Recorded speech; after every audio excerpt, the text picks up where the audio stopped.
اعوذ باللہ من الشیطان الرجیم بسم اللہ الرحمن الرحیم القارعۃ ما القارعۃ وما ادراک ما القارعۃ یوم یکون الناس کالفراش المبثوث وَتَكُونُ الْجِبَالُ كَالْعِهْنِ الْمَنفُوشِ فَأَمَّا مَنْ ثَقُلَتْ مَوَازِينُهُ فَهُوَ فِي عِيشَةٍ رَاضِيَةٍ وَأَمَّا مَنْ خَفَّتْ مَوَازِينُهُ فَأُمُّهُ هَاوِيَةٌ وَمَا أَدْرَاكَ مَا هِيَهْ نار حامیہ۔ صدق اللہ العظیم۔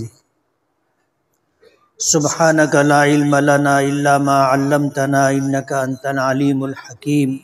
رب اشرح لی صدری ویسر لی امری واحلل عقدۃ من لسانی یفقہوا قولی۔ پناہ مانگتا ہوں میں اللہ تعالیٰ کی شیطان مردود سے۔ شروع کرتا ہوں میں اللہ کے نام سے جو بڑا مہربان بڑی رحمتوں والا ہے۔ وہ کھڑکھڑانے والی، کیا ہے وہ کھڑکھڑانے والی؟ اور تو کیا جانتا ہے کہ کیا ہے وہ کھڑکھڑانے والی؟ جس دن لوگ بکھرے ہوئے پتنگوں کی طرح ہو جائیں گے اور پہاڑ دھنی ہوئی رنگین اونوں کی طرح ہو جائیں گے، پس جس شخص کا پلڑا نیکیوں کا بھاری ہو جائے گا پس وہ پسندیدہ زندگی میں ہوگا، اور جس کا میزان عمل ہلکا ہو جائے گا پس اس کا ٹھکانہ ہاویہ ہوگا۔ اور کیا آپ جانتے ہیں کہ وہ ہاویہ کیا ہے؟ وہ دہکتی ہوئی آگ ہے۔ یہ سورہ القارعہ ہے، نزول کے اعتبار سے مکی ہے، اس میں 11 آیتیں۔ نبی کریم صلی اللہ علیہ وسلم پر مدینہ منورہ ہجرت کرنے سے پہلے آپ پر نازل ہوئی تھی۔ اللہ تعالیٰ نے اس میں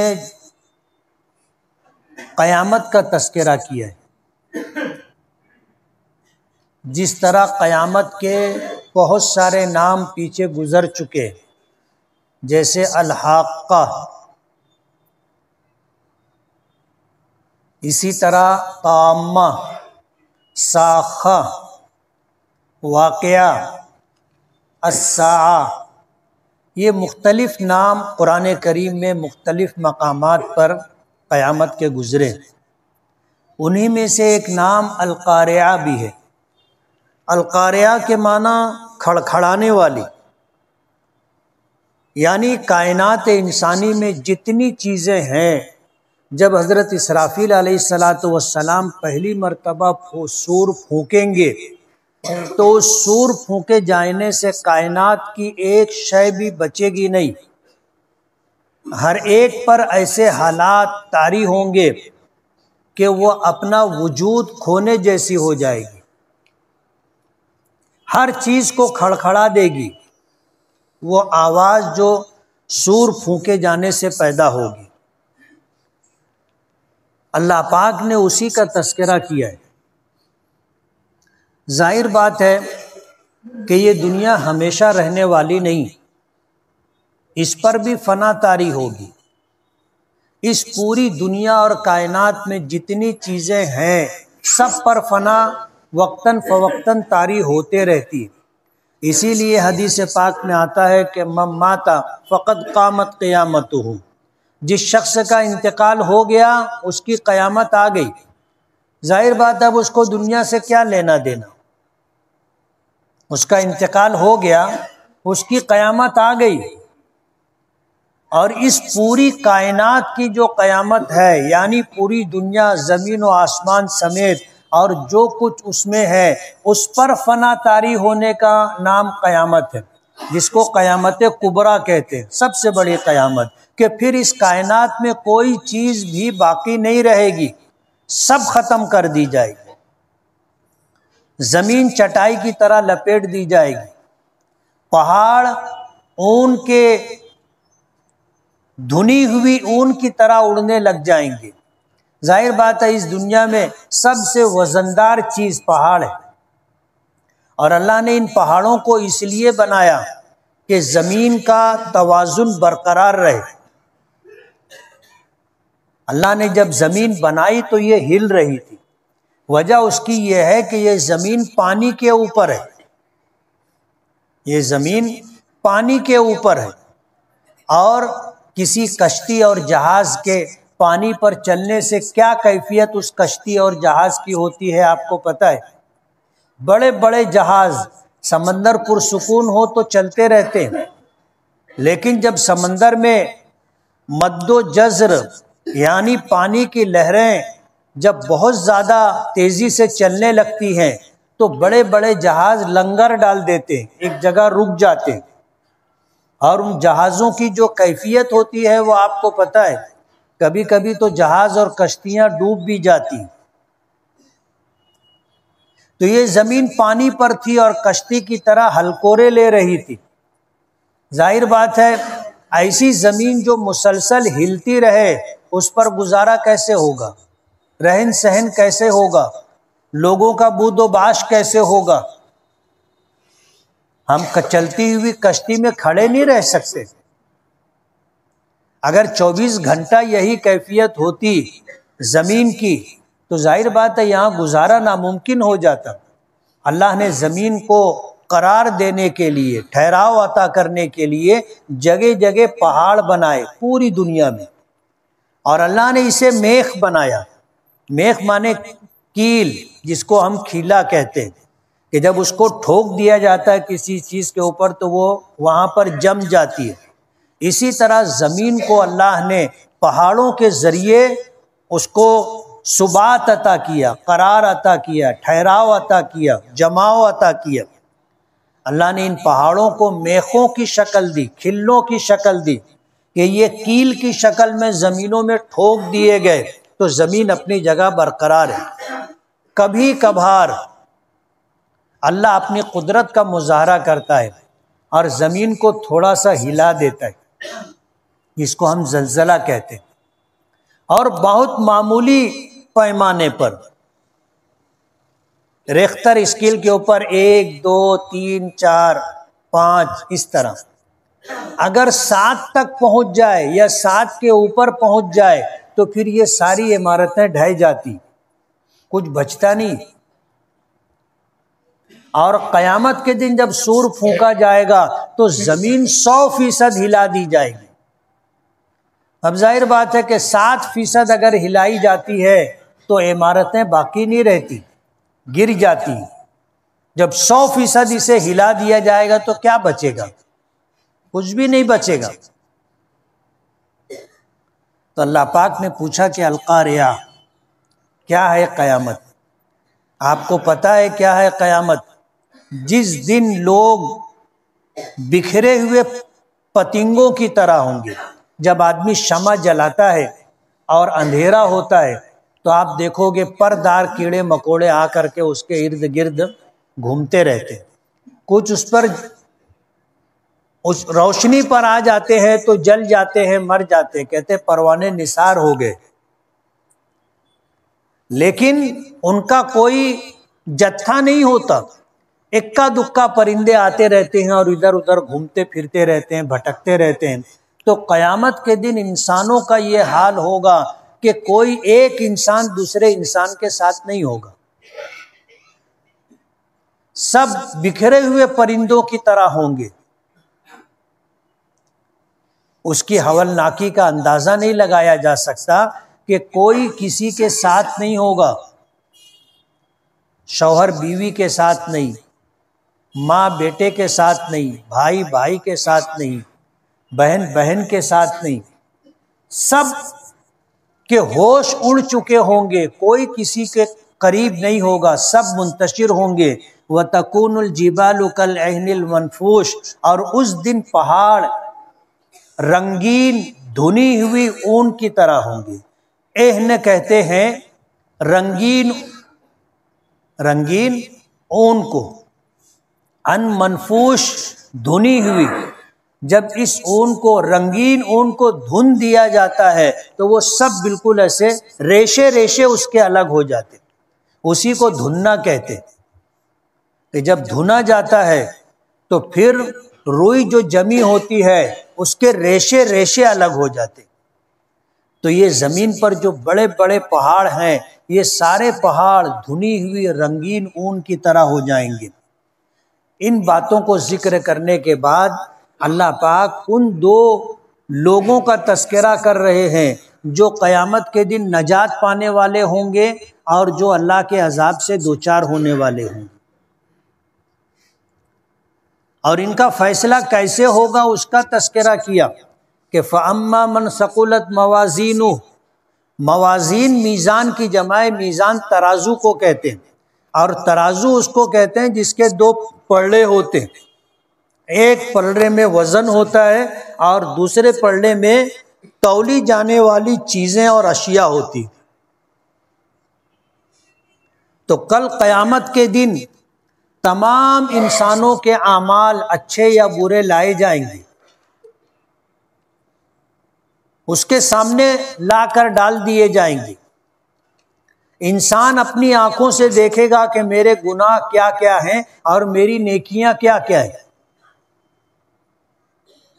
اللہ پاک اس کو تولیں گے۔ حالانکہ اللہ جانتا ہے، اللہ پاک کو پتہ ہے کہ کس شخص کی نیکیاں زیادہ ہیں اور کس کے گناہ زیادہ ہیں، کس نے نافرمانیوں میں زندگی گزاری ہے اور کس نے فرما برداریوں میں زندگی گزاری ہے، اللہ کو سب پتہ ہے۔ لیکن وہ انصاف کا دن ہوگا، اور انصاف بھی ایسا ہوگا کہ دکھ کر کے آئے گا۔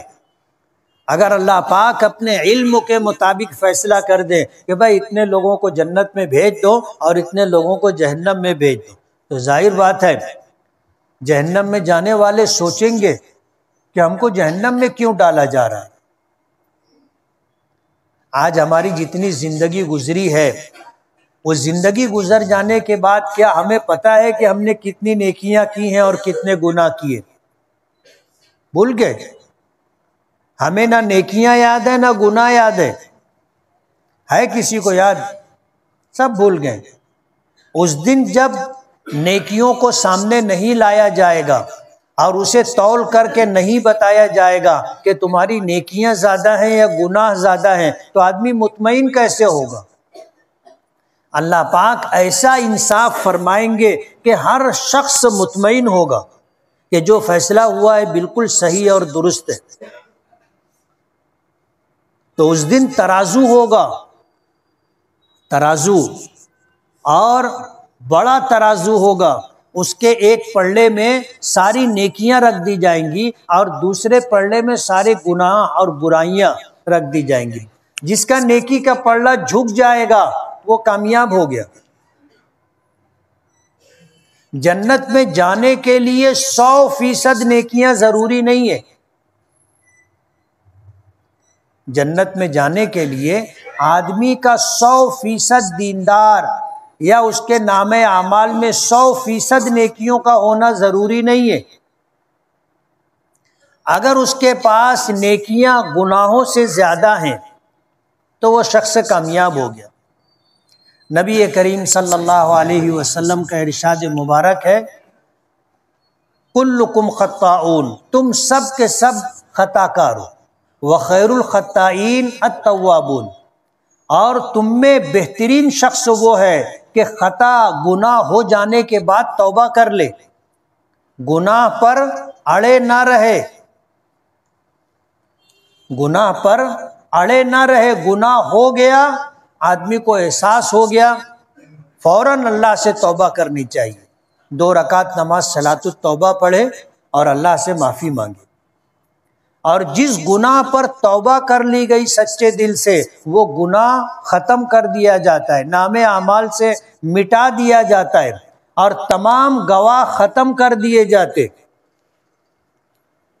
تو 100% نیکیوں کا ہونا ضروری نہیں ہے۔ برائیوں کے مقابلے میں اگر آپ کی نیکیاں زیادہ ہیں تو آپ کامیاب، یعنی 51% اگر آپ کے پاس نیکی ہے تو آپ کامیاب ہو گئے۔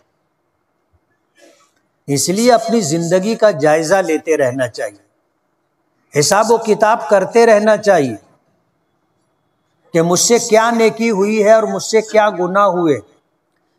نیکی ہو گئی ہے، اللہ کا شکر ادا کریں کہ اے اللہ تیری توفیق کی بدولت مجھ سے یہ نیکی ہوئی ہے، میرا اپنا کوئی کمال نہیں۔ الحمدللہ الذی بنعمتہ و توفیقہ تتم الصالحات، کہ اللہ توفیق کی نعمت عطا کی تو نے تو میں نے نماز پڑھی، روزے رکھے، تلاوت کی، دعائیں کی، ذکر و اذکار کیا، صدقات و خیرات دیے، نگاہوں کی حفاظت کی، زبان کی حفاظت کی، ہاتھ پیر کان سب کی حفاظت کی، شرمگاہ کی حفاظت کی۔ یہ تیرا فضل ہے، تیرا کرم ہے، اس پر اللہ کا شکر ادا کر۔ اور گناہ ہو جائے تو آدمی پھر توبہ کر لے۔ حدیث پاک میں آتا ہے کہ جس طرح پانی سے باہر نکالی جانے والی مچھلی تڑپتی ہے، جس کو اللہ نے ایمان کا کمال عطا کیا ہے، اگر اس سے کوئی گناہ ہو جائے تو وہ اسی طرح بے چین ہو جاتا ہے۔ جب تک توبہ نہ کر لے، معافی تلافی نہ کر لے، اس کو چین نہیں آتا۔ تو ان دو طبقوں کا، دو قسم کے لوگوں کا اللہ پاک نے تذکرہ کیا۔ ایک تو وہ فَأَمَّا مَنْ ثَقُلَتْ مَوَازِينُهُ فَهُوَ فِي عِيشَةٍ رَاضِيَةٍ، پس وہ شخص جس کی ترازو کا پلڑا بھاری ہو گیا، پس وہ اس دن پسندیدہ زندگی میں ہوگا۔ فی عیشۃ راضیہ، عیش اور عیش کہتے ہیں زندگی گزارنا، راضیہ من پسند، دل پسند چیز، جس کا نام اعمال نیکیوں کا وزندار ہوگا وہ اس دن خوشگوار، من پسند، دل پسند زندگی میں ہوگا۔ وَأَمَّا مَنْ خَفَّتْ مَوَازِينُهُ، اور جس کے نیکیوں کا پلڑا ہلکا ہو جائے گا، گناہوں کا پلڑا بھاری ہو جائے گا، فَأُمُّهُ ہاویہ، اس کا ٹھکانہ جہنم ہوگا۔ ہاویہ جہنم کے سب سے نچلے یعنی گہرے حصہ جو ہے اس کو ہاویہ کہتے ہیں۔ جہنم نے اللہ پاک سے شکایت کی کہ اللہ میری حدت، شدت اور گرمی اتنی بڑھ گئی ہے کہ ایک حصہ دوسرے حصے کو کھا رہا ہے۔ تو اللہ پاک نے اس کو 2 سانس لینے کی اجازت دی۔ جب وہ سانس، ٹھنڈی سانس باہر کرتی ہے تو سخت سردی پڑتی ہے۔ دنیا میں مختلف مقامات پر اتنی سخت سردی پڑتی ہے کہ آدمی کا گزارا نہیں ہے۔ کھولتا ہوا پانی ایسے اوپر پھینک دے تو وہ زمین پانی پر گرنے سے پہلے برف کی شکل اختیار کر لیتا ہے۔ اتنی زیادہ سردی، ٹھنڈک پڑتی ہے۔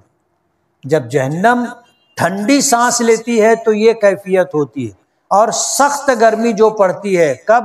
جب جہنم گرمی باہر نکالتی، تو پوری دنیا میں گرمی کا موسم آ جاتا ہے۔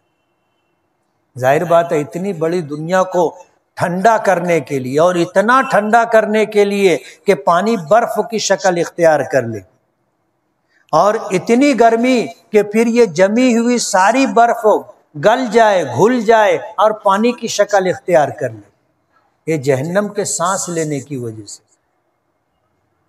تو سب سے گہرا حصہ ہاویہ، فرمایا کہ جس کی نیکی کے پلڑے ہلکے ہو جائیں گے ان کا ٹھکانہ ہاویہ ہے۔ وما ادراک ما ہیہ، اور آپ جانتے ہیں کہ یہ ہاویہ کیا ہے؟ فرمایا نار حامیہ، دہکتی ہوئی آگ، جہنم کی دہکتی ہوئی آگ۔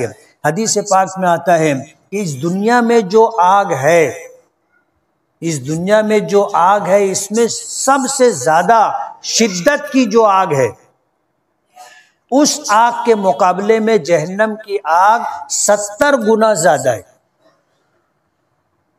اس دنیا میں جو سب سے زیادہ شدت کے ساتھ جو آگ ہوتی ہے کہ وہ پتھروں کو بھی پگھلا دیتی، یہ کھڑکیوں میں دروازوں میں جو شیشے لگتے ہیں یہ ریت سے بنتے ہیں. اسی ریت کو گرمایا جاتا ہے تو وہ ریت پگھل جاتی ہے، اور جب پگھلتی ہے تو وہ پانی کی طرح ہو جاتی، اور پھر اسی کو جو ہے مختلف شکلیں دی جاتی ہیں. گلاس بھی بنتا ہے، کپ بھی بنتا ہے، رکابیاں بھی بنتی ہیں، اور پھر اس کی پوری جو ہے لاد بنتی ہے. تو سب سے زیادہ شدت کی جو آگ اس دنیا میں ہے اس سے 70 گنا زیادہ شدت جہنم کی آگ ہے. حدیث پاک میں آتا ہے کہ اسے 70,000 سال تک دھونکا گیا، ہوا دی گئی تو انتہائی سرخ ہو گئی، اور پھر 70,000 سال تک اسے دھونکا گیا تو وہ سفید ہو گئی، پھر اسے 70,000 سال تک دھونکا گیا تو وہ بالکل سیاہ اور کالی ہو گئی.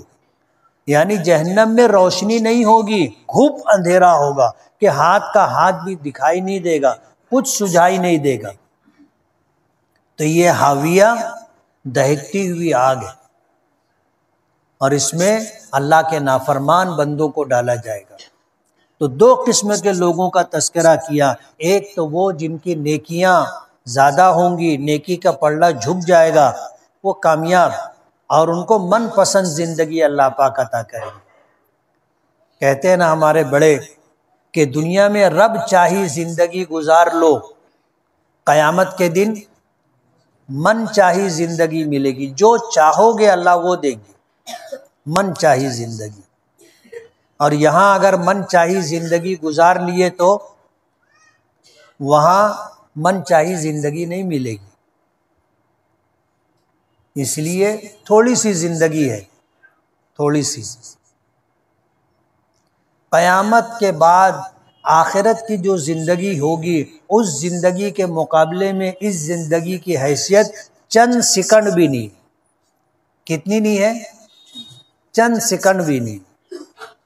یہ تھوڑی سی زندگی اپنے پروردگار کو راضی کرتے ہوئے گزار دینا آخرت میں من چاہی زندگی ملنے کا سبب بنے گا.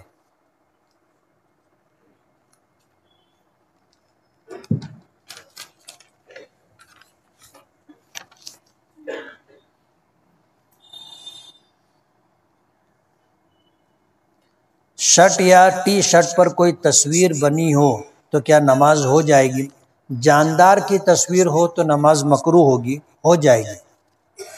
ظہر کی 4 رکعت سنت موقدہ اگر چھوٹ جائے تو فرض کے بعد پڑھ سکتے ہیں یا نہیں؟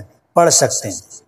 اگرچہ سنتوں کی قضا نہیں ہے، سنتوں کی قضا نہیں ہے، لیکن ان سنتوں کو اپنے وقت پر اگر نہیں پڑھ سکے تو اس نماز کے وقت کے اندر بعد میں پڑھ لینے پر بھی انشاءاللہ سنت کی ادائیگی کا ثواب ملے گا. حضرت عائشہ رضی اللہ تعالی عنہا کا نماز جنازہ کس نے پڑھایا تھا؟ یاد نہیں. مصلی پر مسجد نبوی یا مسجد حرام کی تصویر بنی ہو تو اس مصلی پر بیٹھنا کیسا ہے؟ مناسب نہیں. ظاہر بات ہے اگر ایسی تصویر بنائی اور کوئی اس کو روندے تو ہم کو کیسا لگے گا؟ برا لگے گا نا. تو ہم کو بھی اس کے اوپر نہیں بیٹھنا چاہیے اور پیر نہیں رکھنا چاہیے. ظہر میں اگر وقت کم رہا تو بجائے 4 رکعت کے 2 رکعت سنت پڑھ سکتے ہیں یا نہیں؟ پڑھ سکتے. ظہر کے وقت میں ظہر سے پہلے کی جو 4 سنتیں ہیں اس میں 2 رکعتوں کا بھی تذکرہ ملتا ہے، یعنی اگر 2 بھی پڑھ لیے تو سنت ادا ہو جائے گی.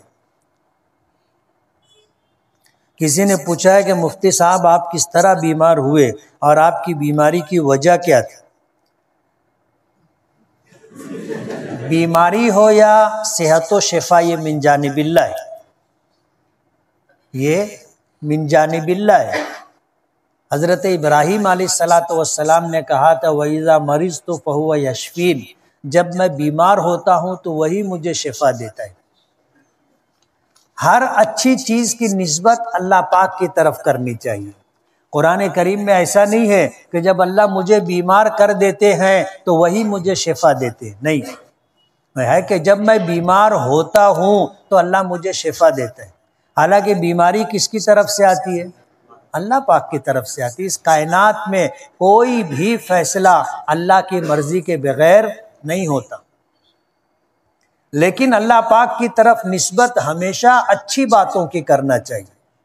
اس لیے حضرت ابراہیم نے کہا تھا کہ جب میں بیمار ہوتا ہوں تو وہی مجھے شفا دیتا ہے۔ دنیا میں کوئی چیز بلا سبب نہیں ہوتی، اس کا کوئی نہ کوئی سبب ہوتا ہے، تو بیماری کا بھی کوئی نہ کوئی سبب ہے۔ مجھے کافی دنوں سے لوگ کہہ رہے تھے کہ مفتی صاحب اپنی بندش کرو، اپنی حفاظت کی دعا پڑھو۔ 2 سادھو لائے گئے ہیں، 4 سادھو لائے گئے ہیں، جنگلوں میں مزاروں پر پھونک جھاڑ کرنے والوں کو بٹھایا گیا ہے، سب آپ کے خلاف چھو چھا کر رہے ہیں۔ اس سے انکار نہیں کہ ان چیزوں سے کچھ نہیں ہوتا، ہوتا ہے۔ جیسے آدمی اگر آگ میں ہاتھ ڈالے تو ہاتھ جلے گا کہ نہیں جلے گا؟ جلے گا۔ تو ان ساری چیزوں سے تکلیف، مصیبت، الجھن، پریشانی ہوتی ہے۔ قرآن کریم میں سحر کا تذکرہ ہے، جادو کی بات ہے، اس کا انکار نہیں ہے، لیکن جو بھی ہوتا ہے اللہ کے فیصلے سے ہوتا ہے۔ اگر ساری دنیا کے سادھو اور چھو چھا کرنے والے جمع ہو جائیں اور کسی انسان کو تکلیف میں ڈالنا چاہیں اور اللہ نہ چاہے تو کچھ نہیں ہوگا۔ اس لیے اپنے پروردگار کا فیصلہ ہے اور اس پر ہم راضی ہیں۔ میں بیمار ہوا تھا، شفا کس نے دی؟ اللہ نے شفا دی۔ کیا دعا سے تقدیر بدل سکتی ہے؟ بدل سکتی۔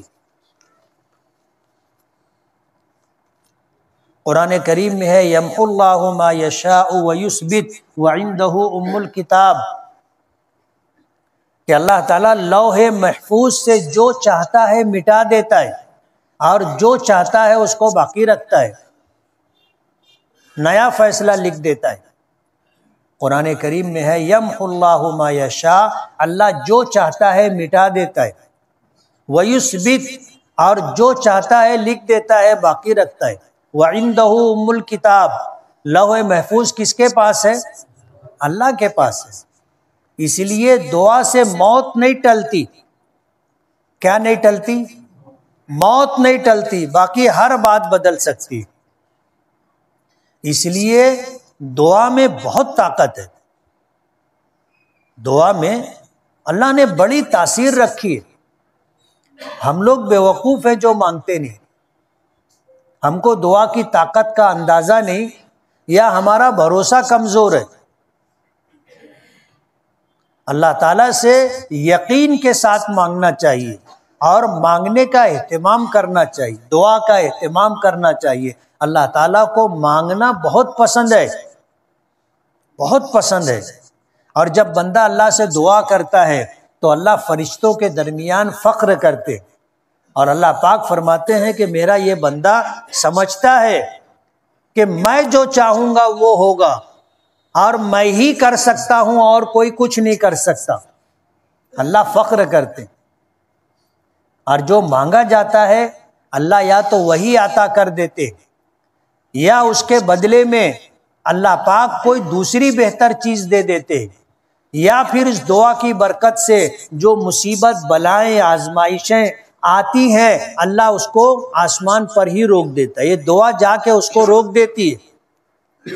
یا پھر قیامت کے دن یہ جو دعا مانگی گئی ہے اللہ اس کے بدلے میں جو اجر و ثواب دیں گے، تو دعا کرنے والا بندہ سوچے گا کاش دنیا میں میری دعا کے بدلے میں کچھ نہیں ملتا، تو آج قیامت کے دن جب مجھے نیکیوں کی ضرورت ہے تو اتنی زبردست نیکیاں اللہ پاک دے۔ اس لیے دعا ہمیشہ کرنی چاہیے۔ کرو گے؟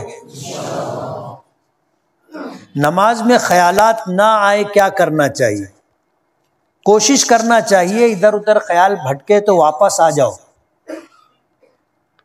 اور بزرگوں کے تجربات میں یہ بات ملتی ہے کہ قل هو اللہ احد یعنی سورہ اخلاص ہر مرتبہ بسم اللہ پڑھ کے پڑھی جائے اور 25 مرتبہ پڑھ کر اپنے سینے پر دم کرے تو اس طرح کے وسوسوں سے آدمی بچ جاتا ہے۔